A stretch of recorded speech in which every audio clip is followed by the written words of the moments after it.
Hello, everyone, and welcome to Irenicast. We are a post-evangelical podcast of ministers and theological thinkers grappling with our place in the progressive Christian world. Thank you for joining us for another conversation on faith and culture. This week, Alan and Mona are not with me, but I'm happy to announce that we have a wonderful interview for you. I'm sure probably at this point we may be a little election out when it comes to everything that's happened in the last few months. However, we have a guest with us. Her name is Angelina. She is a former student from one of my youth groups who has turned into an amazing young woman and has got involved in the political process on a level that probably most of us are fairly ignorant to. I know at least I am. She was actually a delegate for the DNC for Bernie during the Democratic National Convention, and I thought it would be great to have her on. We were going to have her on earlier, but it just wasn't able to happen in a timely manner before the election. But now that we've had time to breathe and think and figure things out, I thought it would be a good idea to have just some perspective on this process, the good and the bad, and hopefully somewhere in there find some hope for where we are continuing to go. So, Angelina, thank you so much for joining the show this week. Yeah, of course. I'm happy to be here. Virtually. Yes, that's right. We're in the cloud studio. I guess that's what we can call it. It looks great. Yeah, it is, right? It's very spacious in here. All right. Well, Angelina, tell us a little bit about yourself. Yeah. I am 24. I grew up in California, moved to Canada for a little bit, lived in Austin, Texas for a few years after that, and somehow found myself in Colorado Springs, Colorado. So you're 24 and a world traveler? I mean, I guess. More like just can't figure out where I want to live. But now I am in a 30-year mortgage, so I'll be here for a while. Oh, wow. Yeah, that tends to keep you in place for at least a little bit. Yeah. So how did you even get involved? First of all, I have to tell our listeners that Angelina is one of the most amazing young women that I have ever encountered in my time in youth ministry. She's very driven, has this intense and deep passion and compassion for people of all places in life. So it does not surprise me that she stepped into the political realm, but it does leave me with so many questions. And I know we've talked off air on a few of these things, but tell us, first of all, how do you even get to be a delegate for a presidential candidate? Like, what does that mean? What is that process? Like, do you just wake up one day and say, hey, I'm going to be a delegate today? Like, where did this come from? It's kind of how it works, actually. But first of all, this is my first time being involved politically. I actually happened upon some Facebook posts about Bernie probably, I guess, a little over a year ago now, early fall, and I became really interested in who he was, and I was really attracted to a lot of his platform. I have some friends who are pretty involved in the political process in Austin. And so they were posting a lot of things, and I was just learning more and more and more, and actually learning how this whole system works, at least a little bit. So at the time when I learned about Bernie, I didn't even have my Colorado driver's license. I've lived here now for about 2 years, but at that time I still had actually my California license. I wasn't a registered voter here or anything like that. So early December, I finally started researching how I can vote. I knew that some sort of voting thing coming up that in order to cast my vote for Bernie that I needed to participate in. So I went and did some research, found out that I only had like 2 weeks left to register as a voter in Colorado. So I had to go and rush and get my driver's license, register to vote, and then wait, I guess, for Super Tuesday. So in Colorado, we had a caucus rather than a primary. So what's the difference between a caucus and a primary? Sure. So a caucus is an event that you attend. It has a start time and an end time. You go to this event and you basically meet up with your neighborhood or your precinct. You discuss who you want the nominee to be for your party. And you try to convince other people to come to your side of the room, and you try to convince the people that are undecided to come to your side of the room. And the side of the room that has the most people at the end gets the most votes or delegates for that precinct. Wow, that sounds like the mock election I did in second grade. Yep, that's kind of what it is. And then a primary is, to my knowledge, I actually haven't participated in a primary, but a primary is basically you just go and you just fill out a ballot and there's not the discussion part.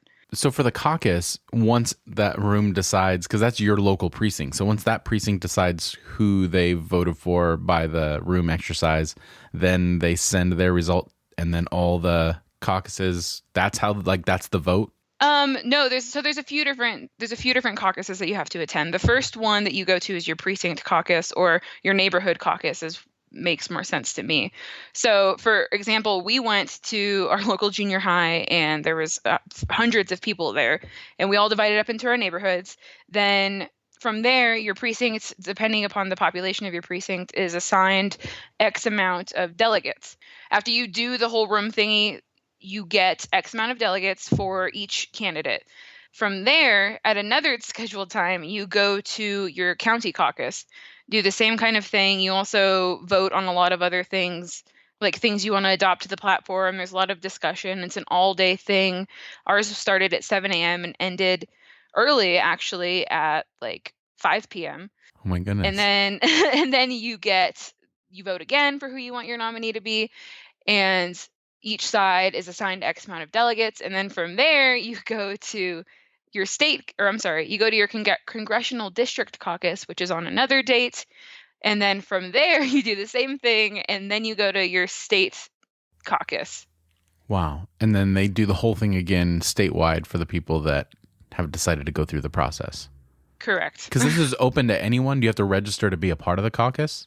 So you have to be in Colorado, you had to be a registered Democrat or registered Republican.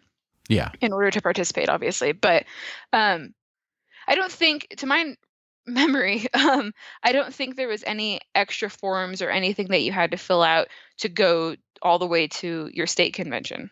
But you just the stamina, I guess, right? To get through all of those gatherings. Yeah. It was a lot. It was a lot of time, a lot of money, and if you decide that you want to go to nationals, then it is a lot of work. Okay, so then once you have gone through and you made it all the way to the state caucus meeting, is that when they figure out who the delegate is? So your congressional district has X amount of national delegates that it can select for each candidate. And that's actually where I was elected. I was elected at my congressional district level. The way that we did it was they let everybody, which we had a ton of people that said that they wanted to go to the DNC. Everybody who has volunteered to do that will just announce their name, and that's all the time that we had available for people. So in past years, to my knowledge, they allowed people like X amount of minutes to give like a little speech or let the population know who they are so they know who they're voting for. We only had time to give our names. I was lucky enough that people had got to know me over time. I got involved with like this little local like activist group and stuff. So anyways, they pick their people there. You don't find out until later on who won, I guess, or who was elected. And then at state level, there are at-large delegates, which are people that the entire state of Colorado will vote upon. So when you go to each of these caucuses, you're still voting for who you want your candidate to be. Mm-hmm. Depending upon how many votes each person gets will then determine how many delegates they get, and that delegate number dwindles down up until state. Okay, I see. Okay. So sorry, it's really confusing. Yeah, no, and that's really why I wanted to have you on, because this whole process, like I'm sure it varies from state to state, district to district, and all that kind of stuff. But at least a little window, I think, is helpful for all of us to be like, okay, that there's a lot of things that are very convoluted in our process, and I feel like myself, probably at the top of the list, are very ignorant with how, like, the inner workings of how these things actually happen. So I appreciate the clarification. So once your delegates are chosen, then it's off to the DNC, right? So it's off to represent your candidate or represent the candidates for that, and then vote for them at the national convention, and that's when they decide who the candidate's going to be based off the delegate votes. Right? in Right, theory. more or less. Yeah. I mean, I wish it was as simple as, and you're off to the DNC. But there was specifically in Colorado, there was a bit of drama. You also, as a delegation, you have to select a delegate chair, and most typically that's your state party chair. So like the person who's in charge of the Colorado Democratic Party. Most typically it's that person, but in this situation, our state party chair was pledged Hillary, and a lot of the Bernie delegates didn't feel that it was fair to have someone leading the delegation who's pledged their vote to the candidate that didn't win majority of the state. So Oh, there okay. was a lot of drama in that. That seems to be something that happened on a regular basis. So before we get into the DNC, because I'm sure we have many stories from that particular instance, this whole process, like that's a significant time commitment. Like you are Oh giving. yeah. I mean, I can't imagine sitting like working in church as long as I have. Like I barely get through an hour staff meeting. Like but so the stamina and the dedication that you have. So what is it about Bernie's platform in particular that motivated you to walk through this entire process? Like what was it that captured you about his platform? I don't think that there was one specific thing that just made me fall in love with Bernie and just be really attracted to what he was about. I think it was just him as a person. He I feel like he is looking out legitimately and genuinely is looking out for everybody. I think that with other candidates or other just politicians in general, it's more obvious that there are biases and maybe hesitations to hold certain stances on things because of outside factors, whether that be people relying upon them to vote a certain way, or I don't know, just a lot of things that we don't see, I guess, as just regular people. Bernie has just always come across as extremely genuine and again just looking out for everybody. And he's been like that since day one. Mm-hmm. So I've appreciated his consistency and again just the fact that he really is looking out for everybody. So were those things so important to you because you felt the system was the opposite of those things? Yes, in a lot of ways, in a lot of ways, our system is definitely broken. A lot of our systems in general in America, I feel like, are broken. From our political system to our education system to the way that we treat our veterans to the disability system and Social Security. And I don't know. I also felt like Bernie called things out as far as like racism existing in our country. I feel like he was really upfront about that being a serious issue and something that still affects a lot of people on a day-to-day basis. Mm-hmm. So once you were chosen as a delegate and once it was time to go to the DNC, the process up to this point, was it a positive experience despite the drama that you'd mentioned before? Or like, what are you feeling and what kind of encounters are you having during this process? Oh man. It was stressful. First of all, you have to raise a ton of money. And I did some mission trips when I was younger, so I had a decent amount of experience raising my own funds and stuff like that. But the projected cost was $6,000 to attend the DNC to Wow. represent your community. Yeah, and there's different qualifications for the delegates. Like they need a certain amount of people to represent the youth vote, certain amount of people to represent the LGBT community. But as a 24-year-old who was elected, I'm assuming on behalf of the female and youth vote, it's a little bit hard for me just to come up with $6,000 so that I can go to Philadelphia. So that was a major stressor. Other than that, I was nervous, that's for sure. I had no idea what to expect in Philadelphia. Something that was difficult for me throughout the entire process was sorting through all of the conspiracies and all of just the drama and the negativity. And Did you encounter that negativity and drama throughout the entire process, or did it intensify as you went closer to the DNC? I would say I encountered it throughout the entire process, but as I got closer to the DNC, I think the entire nation was feeling that and kind of producing it as well.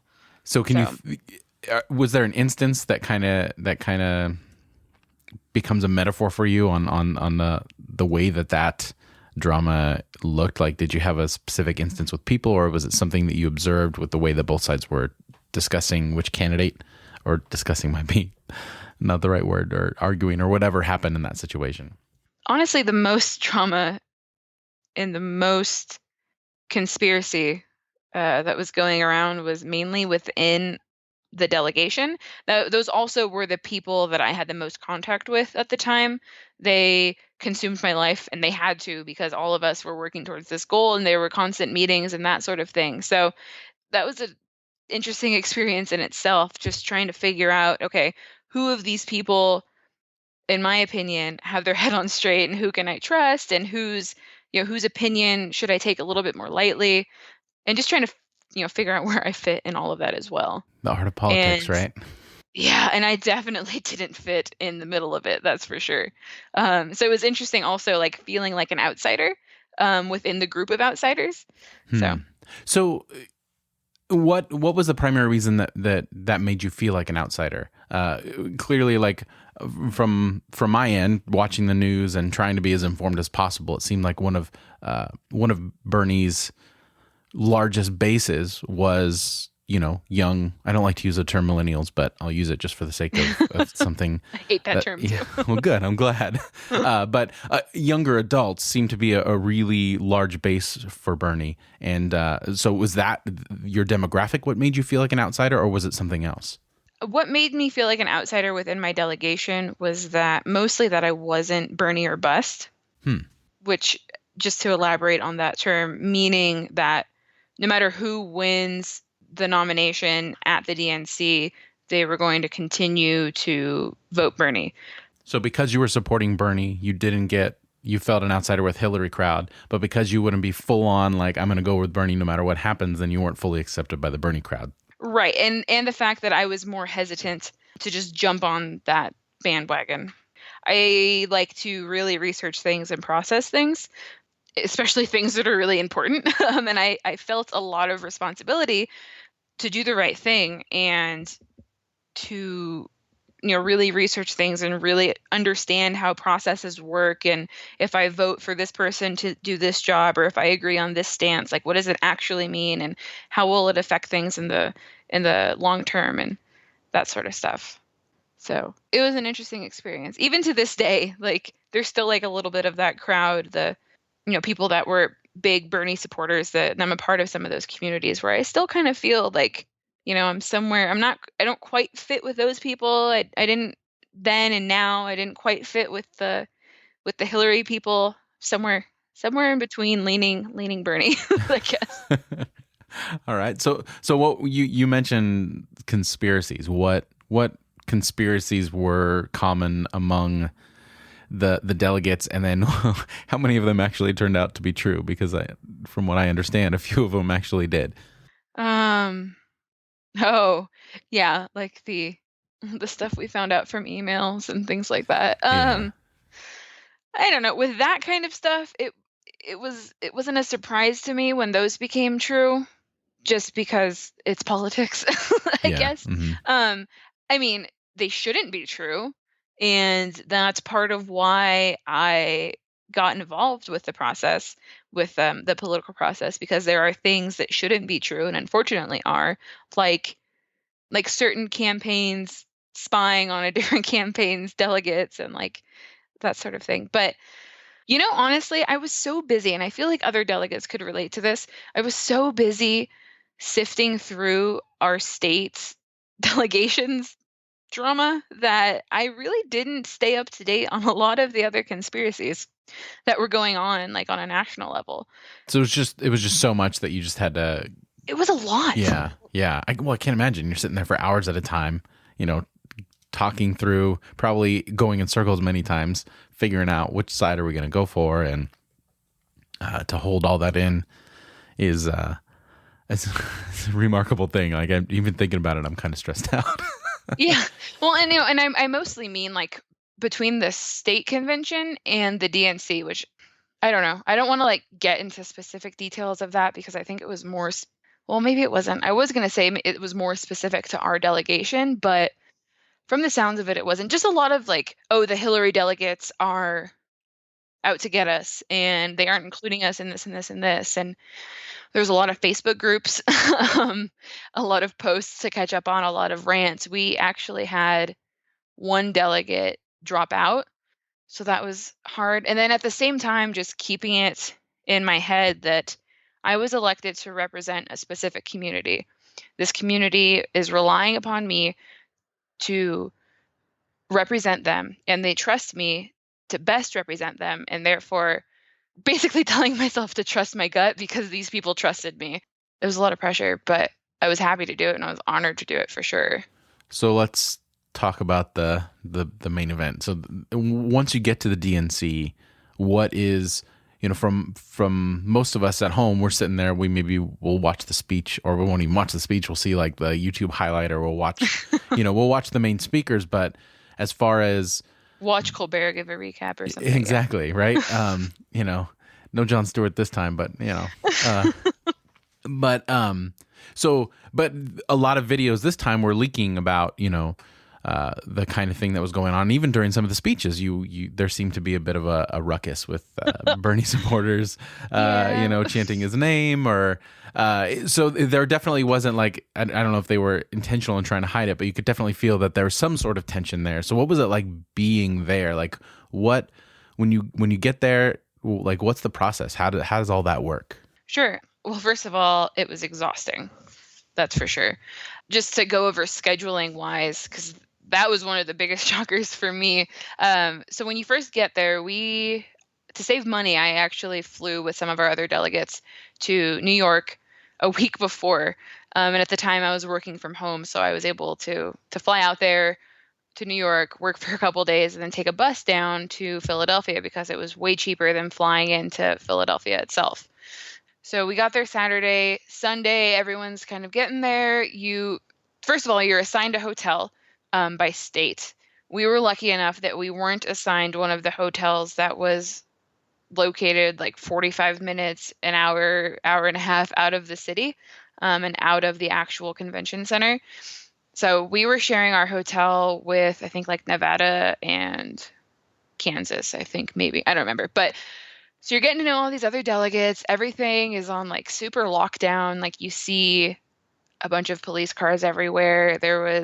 Throughout the entire week, there was like a ton of Secret Service, which kind of made you feel like a badass because they're there to protect you. But anyway, so you get there and then the DNC throws this big party, which was a lot of fun because I don't know, it was like before all of the big stress and I definitely appreciated it. There was also like open bars and a ton of local restaurants. And it was just a really good time to get to know the people that you're going to be spending the next week with, making some pretty important decisions. So your actual day would start with a delegation breakfast at 8 a.m. where you would go and you would eat fake eggs with your delegation and get assigned your credentials for the day, which was basically your pass to get in. And then you get out around 9:30.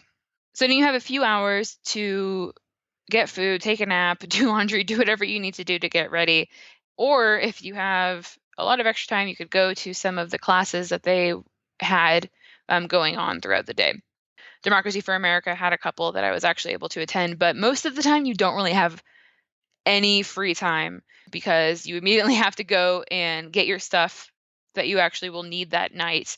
And then you have to hop on a bus that has Secret Service agents on it, which is the part that makes you feel like you're a big deal, and ride like 20 minutes or so over to the actual convention center and make sure that you're in your seats before gavel, all the while making sure that you actually know what's going on, if gavel time changed, if there's anything important going on before that. So it's a lot of just like adapting as you go. So then you're actually at the convention and you would go throughout the day and listen to a bunch of people talk and make decisions on things and visit some vendors that are there and listen to press conferences. And you're there probably until about 11-ish, I think. And then you have to wait for your bus to come get you. And then you have to drive another 20 minutes, which takes 45 minutes because they block off the freeways for you, and you have to like wait for all of that to happen and then wait for all these other buses, which I'm not complaining. I'm totally thankful that they blocked everything off for us because I was legit pretty nervous about violence and things like that.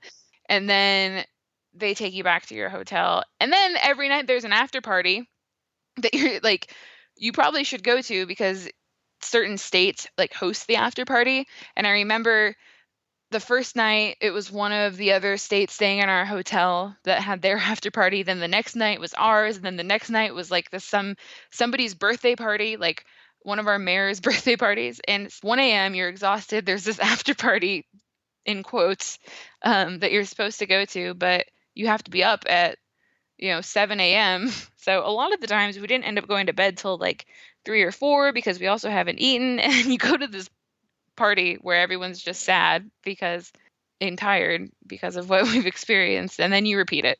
So that was basically our day. What was the diversity makeup of the delegates that were there? Like, you and I grew up in an area that was very white, right? Yeah. Like, Yeah.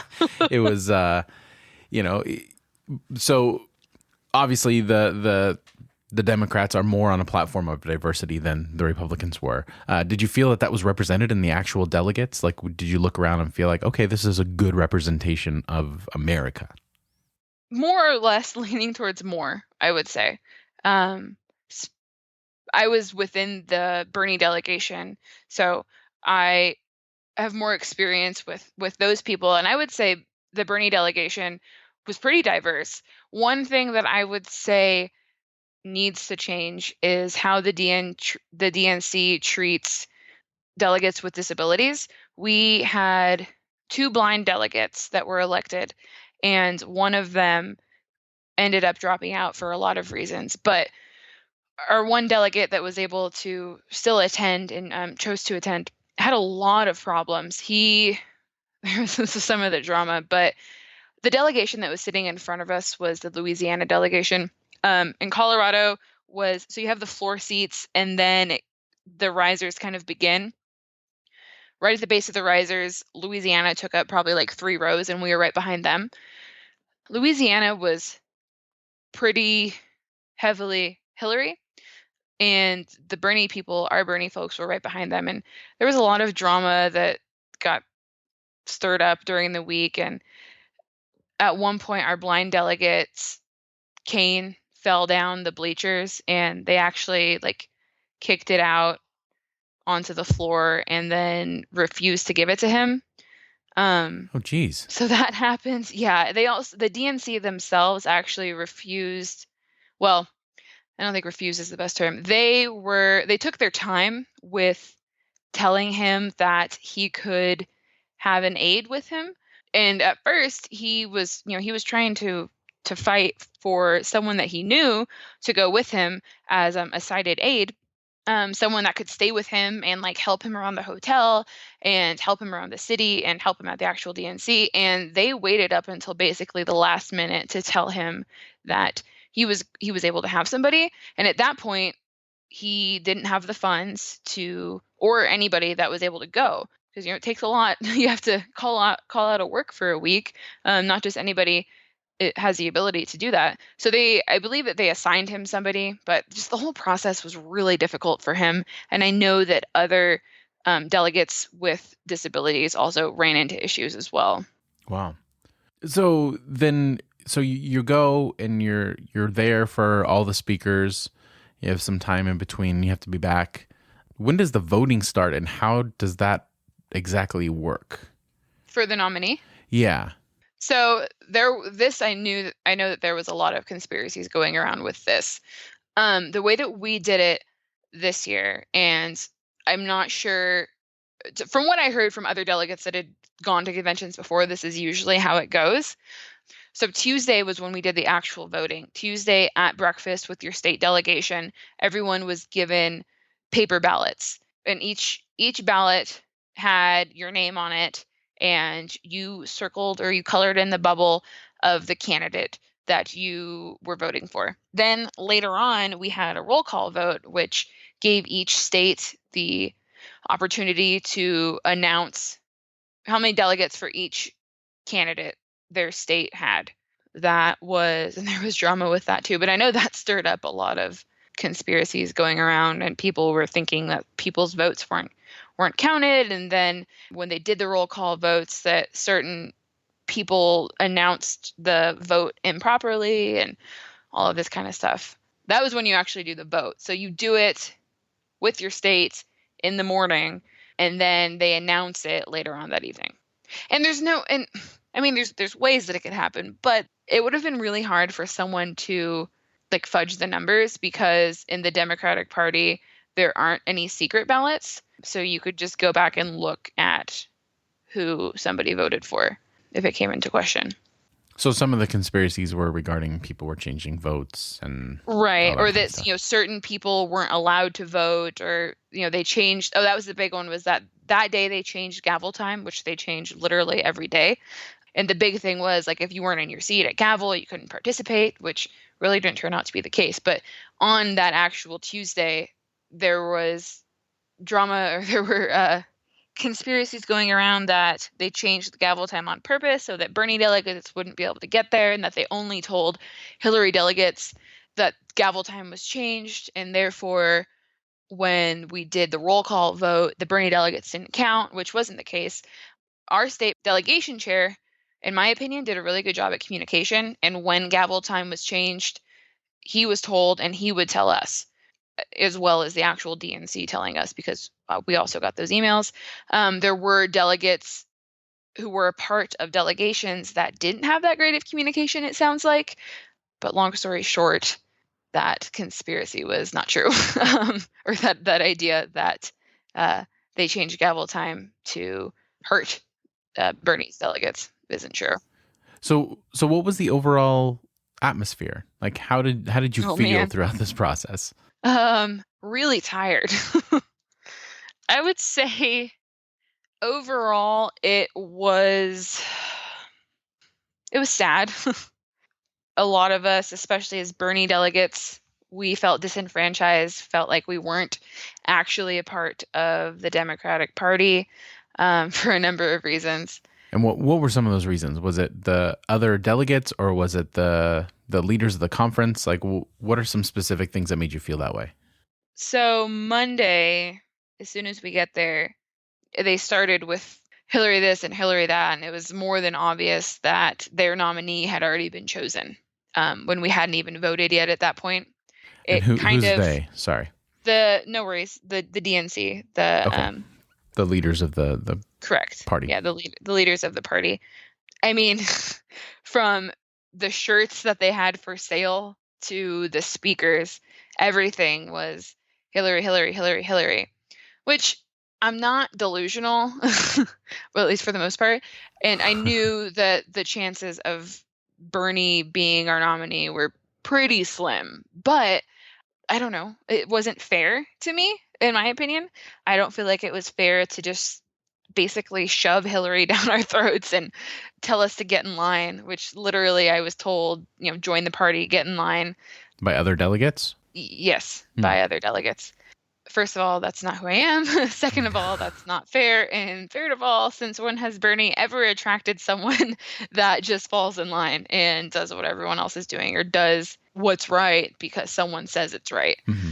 That was one of the harder experiences of the week, and that continued throughout the entire week. But I don't know. I feel like every single person there represented a community of Democrats, and represented a community of our nation.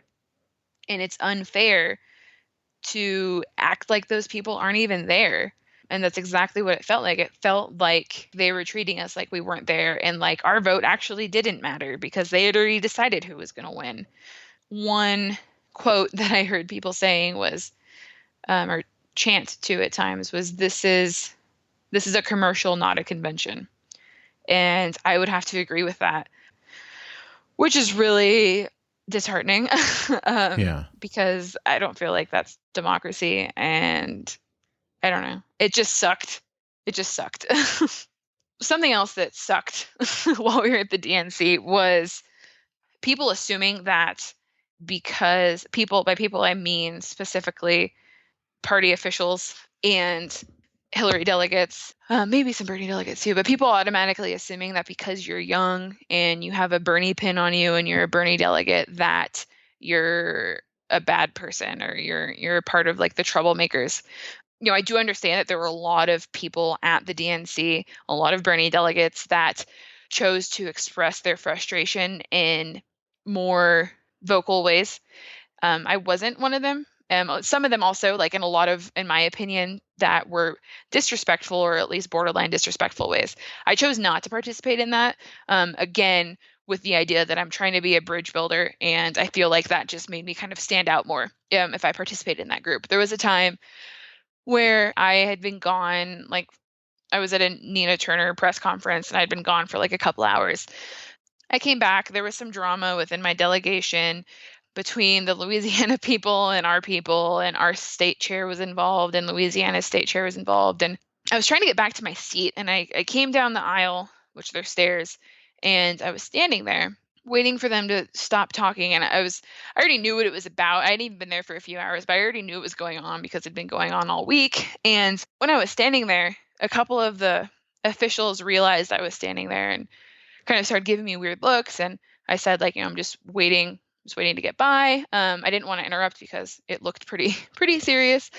And then one of them like turned around and grabbed my phone from my hand. I had it out because I had been like Facebook living before that and like texting and whatever.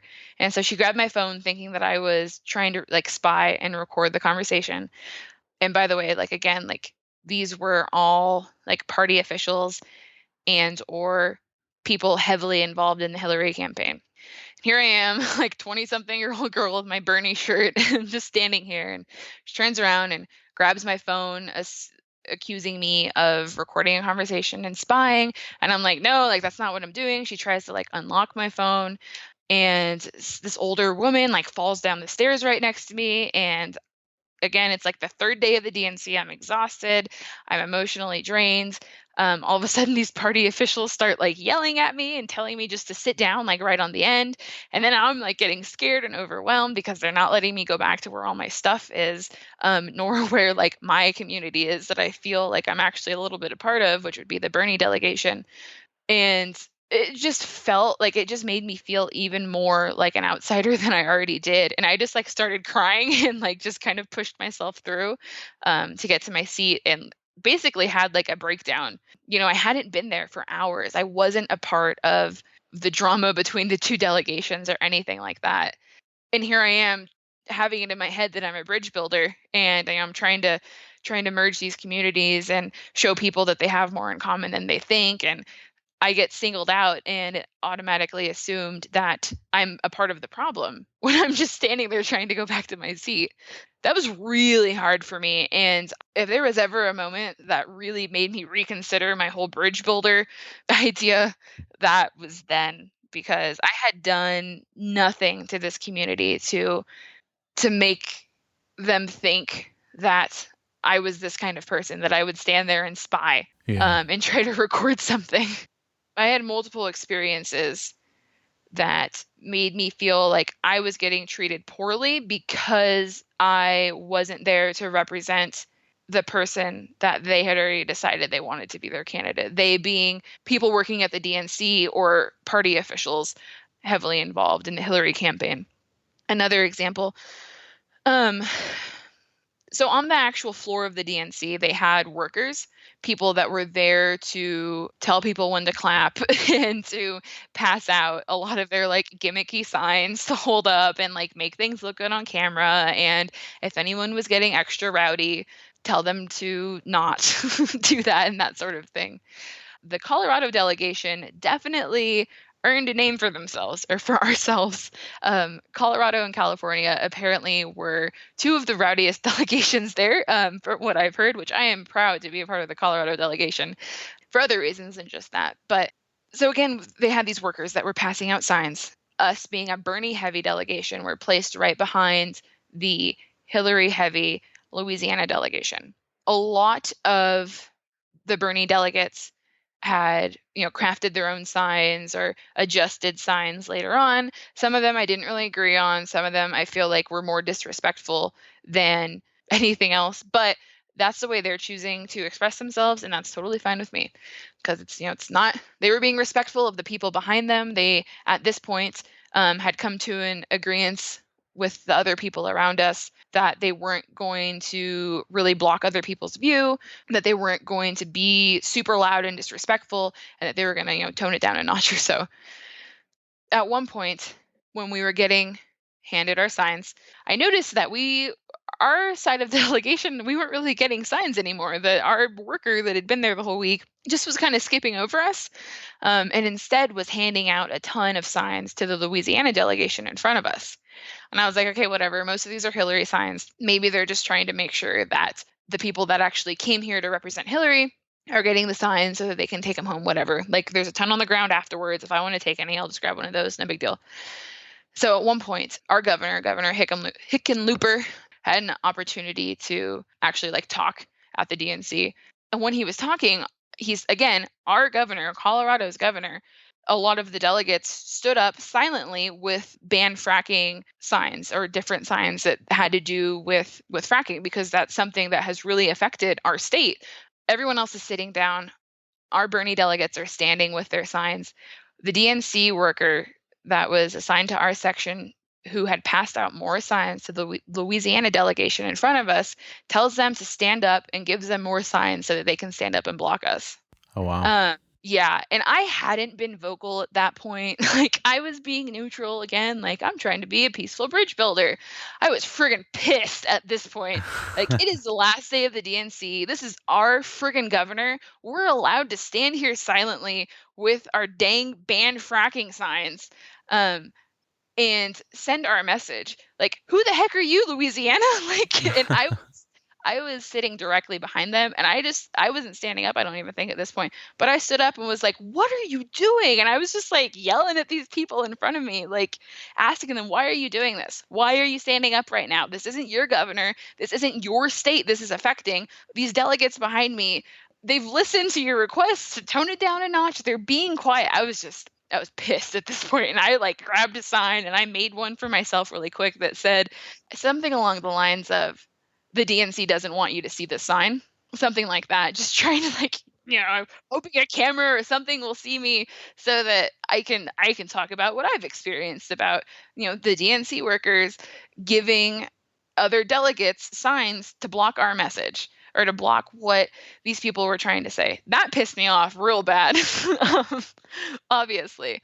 Something else, there was a rumor going around on social media that I saw and also had people messaging me about, was that the DNC was actually paying people to fill seats. I don't know if they actually were getting paid, but I know that that is 100% true. When there were people out looking at vendors, or people just didn't come that day, they had people that were readily available to come down and sit and fill those seats so that things looked good for the cameras, which was really frustrating for multiple reasons. It was frustrating because that's not true, as what they are showing on TV isn't actually true, making the room look like it's completely filled to the brim when so-and-so speaker comes on isn't actually the case. A lot of people in that room weren't really thrilled to hear so-and-so speak, so they left the room, or maybe they retired. I don't know. It's just dishonest, which kind of apparently is the theme of the party, but or politics in general, I guess.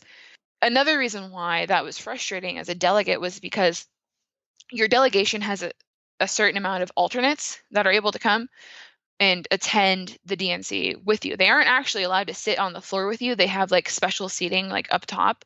So it's frustrating that instead of saying, hey, alternates, come on down, there's extra seats for you, they say, hey, random friends and family of the DNC, come on down and sit in these seats, instead of allowing these people who worked so hard to raise the funds to come here and actually were elected by their community fill these seats.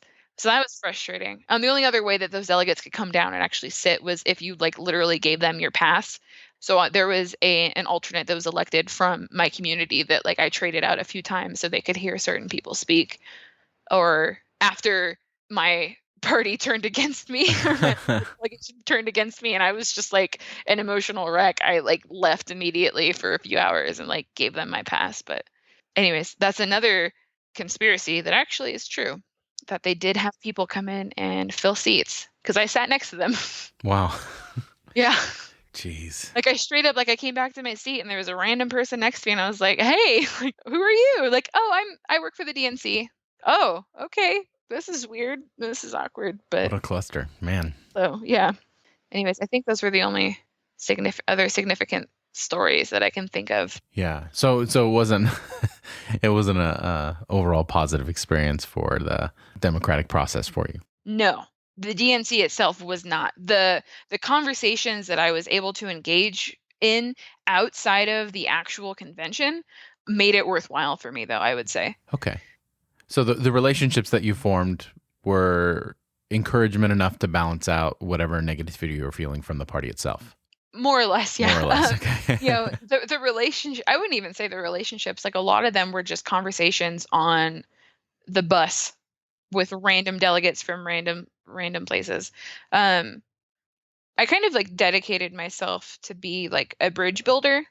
After one of the first couple days, I just kind of decided I can be upset and I can be angry and I can choose to display my anger in very obvious ways, such as joining some of the many protests that were going on and being super vocal, or I can take another approach and I can try to find similarities between this group of people, the Hillary delegates or the officials in the DNC party, and I can try to find where we're similar and try to build bridges rather than building walls or as Well, some other people might. It's funny that you mentioned that, but do you feel that the fact that Trump was the other side's nominee, do you think that helped contribute into your decision to be more of a bridge maker than maybe go off of what you were actually feeling and kind of want to rage against the system a little bit?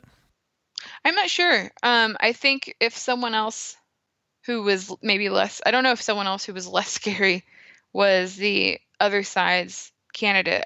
I don't think that had a large contributing factor to how I behaved. I think that that's just kind of who I am. And I feel like being in the church community and being a part of like our youth group for so long kind of like helped form me into that person to be more of a bridge builder than a wall builder and pointing out all of the differences that we have. I don't know. I also knew that I wasn't going to be able to get anything done unless I made connections with these people, because these are the people that have control.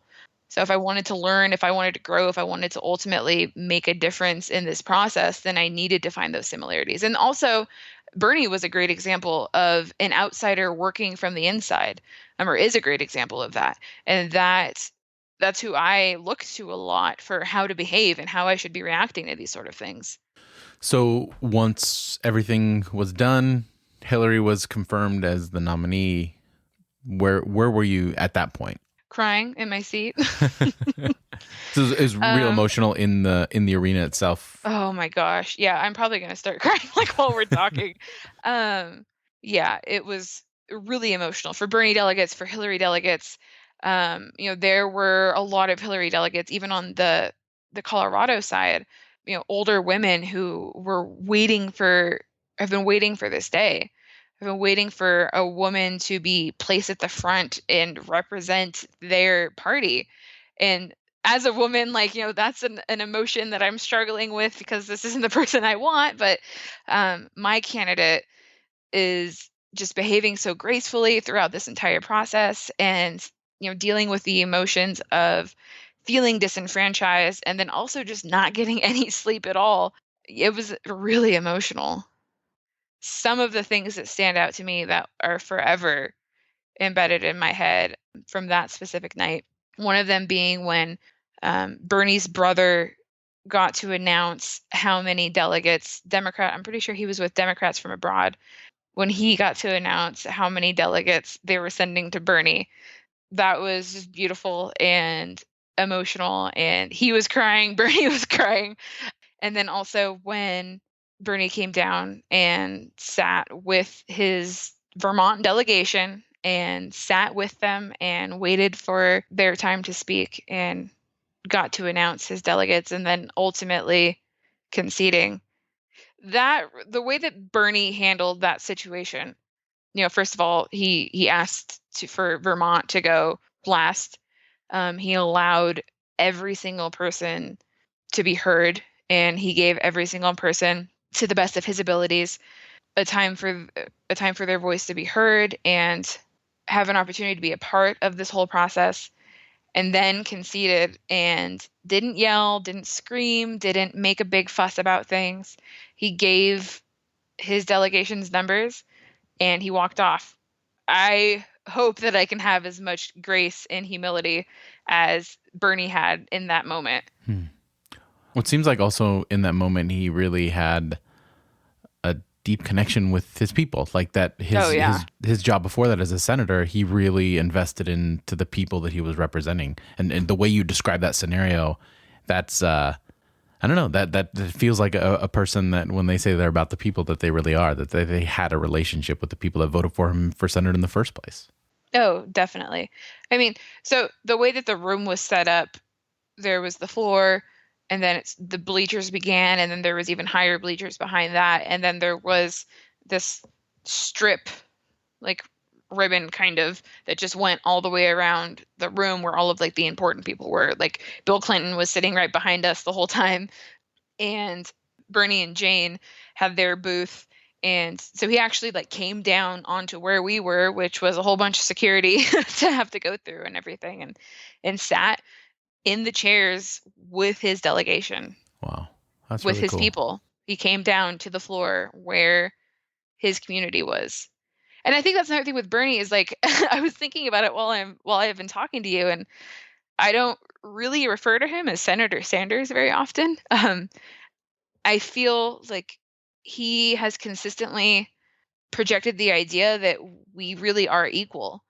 He released something on like a live video on his Facebook like last week, and he was wearing a like Colorado College zip up hoodie. Some free swag that he got while he was here last weekend or whenever it was. I don't know. I've never felt like he projected the idea that he was above us, and I feel like him coming down to sit with his community was a perfect example of that. Did you ever get a chance to meet him? I did, and it was the best day ever. It was actually just recently. It was a couple weeks ago. He was in town campaigning for Hillary, and I have been working with some of our local candidates running for different positions here, and one of them invited me to attend this rally that she was speaking at, Electra Johnson. She's wonderful, and I got to hang out in like the media section and like Facebook Live for her. And after he spoke, she just ran over and grabbed, well, before he was even done, she just ran over and grabbed myself and one of our friends and just pulled us down from the media station. And she didn't even say anything, but we knew we were going to meet Bernie.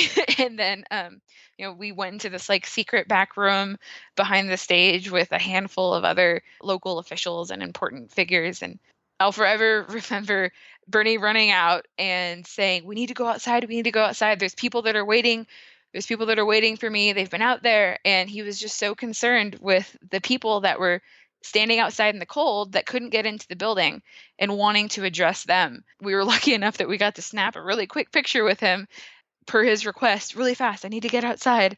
And then he got outside and addressed the rest of the people. And again, like that is just who he is. And I love that I got to see him act like that. Like I had the opportunity to see another example of him putting his supporters and putting the community, not even his supporters, it was a Hillary rally, putting the community before himself. After he spoke to the people outside, I did get a chance to actually like talk to him for a couple seconds and, shake his hand and that sort of thing. But wow. Oh man, yeah. He's remained consistent, I guess, throughout this entire process. Mm-hmm. And one of those consistencies being, again, just putting other people before himself and not making me or people, at least in my community, feel like they're lower than him. So after the disappointment of your candidate not winning and the sometimes very sad nature of the DNC itself, what kept you going? You mentioned that you're now involved more with your local politics and trying to get more involved. So it sounds like on a certain level, this whole experience has inspired you to get more involved. And what pushed you forward and what prevented you from just saying, forget this, I tried and it's no good? Oh man. Back to where I mentioned that I had some really good conversations at the actual DNC. Some of those are part of what inspires me to keep moving forward. One specific instance, we were on our bus heading over to the Wells Fargo Center where the DNC was held. And mind you, like these buses, they're not assigned, so it's just whoever gets on the bus. So I was with one of my friends, Spencer, who was also a Bernie delegate from Colorado, and we were like eating our lunch on the way to the Wells Fargo Center. And there was a ton of other delegates on this bus. In front of us, there was a group having a conversation about legalizing marijuana on like a federal level. And it was recreational marijuana specifically. I think that there was a delegate from Washington, California, somewhere in the Midwest, and then us from Colorado. We were the only ones from a state that had passed marijuana recreationally. Anyway, so they were discussing it, and Spencer and I had already this was Wednesday. So Tuesday was when Hillary was picked to be the candidate. So this is Wednesday. We're feeling extra drained and extra emotional, but we decided we want to get involved in this conversation. You know, being from a state that has some experience in this department, Spencer actually called out and was like, you know, in my experience, and started talking about his experience. And these other delegates we were talking with actually were Hillary delegates. And there was a woman who was in front of us who, once we all started talking, once Spencer got us into the conversation, she actually got up and started taking pictures of our part of the bus. And we were like, oh, that's weird. Okay, whatever. So we get off the bus. While we're waiting in line to go through security, that delegate that was taking pictures, she yells out to us, Colorado. And we like look over and she like waves at us and like holds up a finger, like asking us to wait. So we tell her like, yeah, like, well, you know, we'll wait for you on the other side. So we go through security. She comes over to us. Once she gets through, we start walking to the actual convention hall, and she like goes to talk to us and she just starts bawling. And we're like, oh my gosh, like what's going on? And she just wanted to share with us like how beautiful of an experience that was for her to witness us coming together. And specifically as she was a Hillary delegate, we found out from Washington, specifically us as Bernie delegates, rather than putting our walls up and not wanting to engage with any of these other Hillary delegates and talking over them or being upset. We tried to find those commonalities that we have. That is where I really decided that this is what I need to keep doing. I need to keep fighting to build those bridges. You know, as hard as it may be sometimes, just to keep having those conversations. But yeah, that was a really neat experience for me, especially after feeling like an outsider for so long, like having somebody like recognize what we were trying to do and stuff. I don't know. Yeah. It was just a really cool experience. Well, I guess after all that, it's time to address the orange elephant in the room. Oh gosh. What went through your head when it was confirmed that Donald Trump would be our next president? How did you feel? And did that reshape at all the whole experience that you had up till that point? Like, did it reframe that in your mind at all, or how have you kind of processed through that since then? Oh man. So post DNC, I kind of went into political hibernation. I had said I was going to help some of our local candidates, and then life just kind of happens. A lot of things kept me busy, and it felt kind of good also, if I'm completely honest, just kind of give myself a break from politics. Mm-hmm. Up until the last few weeks before the election, I hadn't really been involved. So I kind of got myself re-involved and started helping more with some of my local candidates and getting back involved with my local Democratic Party. Just so happened that the Democratic Election Watch Party was in the hotel next to the office that I work in now. So come election day, I had people texting me like, hey, are you going to come? And I convinced myself to go and I went, and that was an interesting experience. A lot of people were like, oh yeah, like Hillary's got it in the bag, no big deal. This overconfidence that had been so evident for me, at least throughout my entire experience of being a delegate, was just even heavier, especially going to my local Dem party. Everyone was just like, I don't know, it just felt really ingenuine, like people just being really excited and just like overconfident. And I remember at work before the results started to roll in, like I was talking to some of my coworkers and was just like, man, like, I'm kind of actually nervous. And I know that the people, at least from what I've seen, people haven't really been talking about the idea of Trump actually winning. It's something in me, man. I'm just really nervous about this. And everyone like, oh no, it's fine. Like you'll be good. And then I go to the party and it's the same kind of thing. And as the night goes on, 7 p.m. our time, mountain time kind of rolls around, and I start to feel the mood shift a little bit, and I ended up leaving, and I went over to my friend who happened to be running for Congress, who also happened to be one of the first transgender women to actually win the nominee for their party. She didn't end up winning ultimately because my area is super Republican. But anyways, I went over to her house a little bit more low key to kind of finish up the night, and just it kept not going in our favor as the night went on, and I was just getting like more nervous and scared.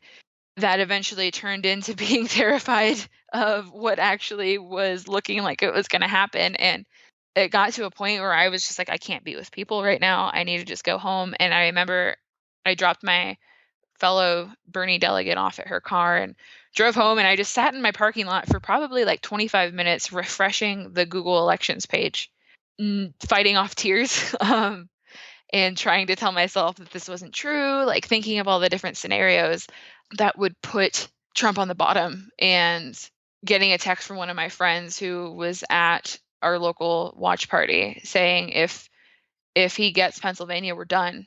Like if he gets Pennsylvania, it's done, which I had already been told if we get Ohio, it's done. And then that came and went. And, the next thing was if he gets Pennsylvania, it's done. And just sitting there and refreshing and refreshing and refreshing. And eventually he won Pennsylvania.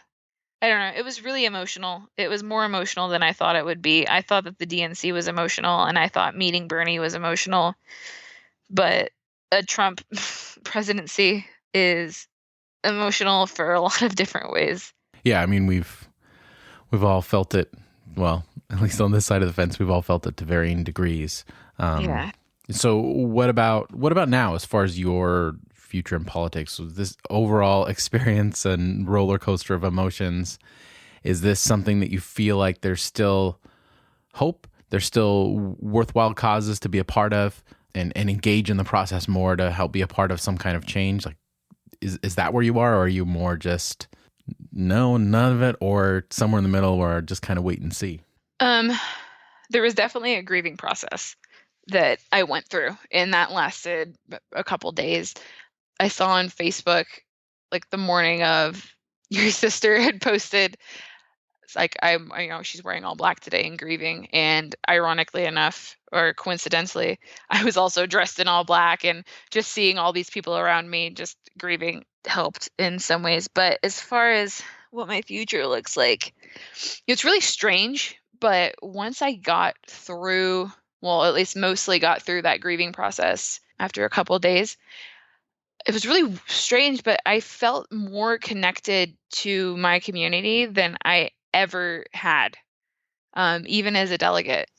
I guess to put it simply, like, I'm definitely not done. There's no way that I can be done. There's even more things that need to be fought for, and there's more people now. I feel now more than ever, I feel like we need to be a voice for people, that aren't in the upper class, people that Trump has specifically said some horrible things about, I guess is what it comes down to. My local community went pretty red. They've become more progressive over the years, but specifically within my community, there's a lot of work to do. We have leadership meeting, I guess for lack of better terms, on Friday to just some local organizers and activists and people that are involved in different communities within my area. We're going to get together on Friday and talk about the things that are being created in all these different little pockets of progressives within my area, and see where we can help each other and see what our next steps really look like. There's also this movement called Dem Enter that's going around, where there was Dem Exit. After the DNC, a lot of people switched their party affiliation to Green or Independent. And I have personally seen some people that went Green or went Independent come back to the Democratic Party. And it makes me really happy because, in my opinion, the Democratic Party is the best route to making change. It's screwed up, that's for sure right now. Like the way that things currently are is pretty screwed up. It's not very progressive, and it's not a great reflection of the community it's supposed to represent. But in your sense, is Trump's election being kind of a wake-up call? And do you feel like there's like almost a sense of reinvigoration, like, okay, we lost sight, we have work to do, and that there's people starting to rise up and be like, we're not going to let this happen again? Yeah, I agree completely. There are a lot of people who are fired up, and yeah, some of them it's going to fade after a little bit, but I genuinely believe that there are a lot of people that are fired up and ready to fight and are going to continue to fight harder. And I'm really excited to see what happens and to be a part of it. That's great. Well, Angelina, thank you so much for coming on and sharing your experience and give us some details about the whole process. And it gives me hope that someone that can go through all that and see the best and the worst that the political system has to offer, and to still find hope and know that there's still more work to do. I appreciate it. I can't wait to see some of the things that are coming from your area, and then hopefully the overall left progressive wing of politics stepping up and taking this wake-up call and doing exactly what you were doing right now. So thank you so much for coming on. Yeah, of course. Thank you. And if you would like to add your voice to this conversation, you can do that at the show notes at irenacast.com/92. That's irenacast.com/92. And there you can leave a comment, and also there'll be links to some of the various things that we talked about in this conversation. So for this week, thanks for joining us.